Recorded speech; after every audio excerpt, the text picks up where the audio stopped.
Janvier, c'est aussi le mois des bonnes résolutions et depuis 2 ans, vous pouvez aussi participer au Dry January ou au défi de janvier en français, un mois sans alcool pour apprendre à réduire sa consommation.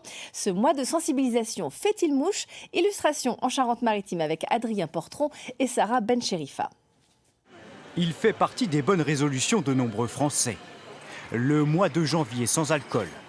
Mais à Royan, difficile de respecter ce défi. Le soleil et les températures clémentes sont déjà venus à bout des meilleures volontés. J'avais envie de me boire un petit pinot là, à la terrasse, là, au soleil.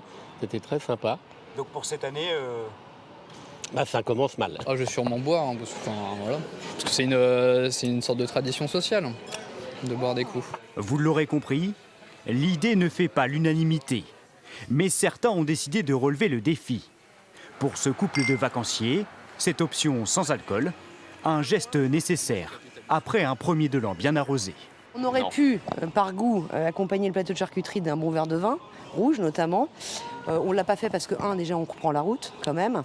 2, on s'est quand même couché super tard tous les soirs et on a quand même bu aussi régulièrement. Donc là, on est vraiment en mode soft, un peu sucré, sympa. Selon un dernier sondage, environ 10% des Français participeraient au mois de janvier sans alcool. Plus qu'un défi, cette initiative permet de sensibiliser. Car pour les spécialistes, l'équation est simple.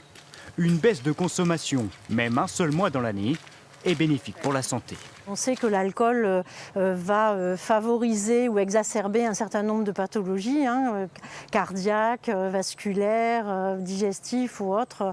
C'est un produit qui fait beaucoup de dégâts sur la santé, sur le cerveau aussi, sur les maladies psychiques. Selon Santé publique France, au niveau mondial, l'alcool est le premier facteur de risque de mortalité prématurée et d'incapacité chez les 15-49 ans.